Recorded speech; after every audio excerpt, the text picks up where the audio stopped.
Our project is actually located in the province of Bulacan, that's north of Manila. Particularly, we are targeting two island barangays named Binuangan and Salambao. Our objective is to reduce the number of underweight children in these two very poor island barangays.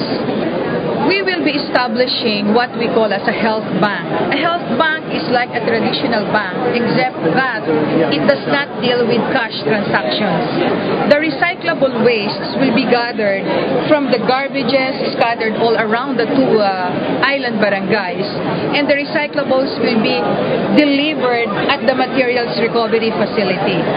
This will be weighed, and each family which accumulates a certain weight of recyclables will be entitled to redeem health goods from the health bank to feed their children.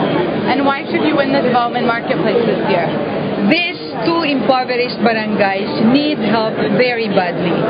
And we believe that the development marketplace is the first necessary step to demonstrate that our innovative concept will work.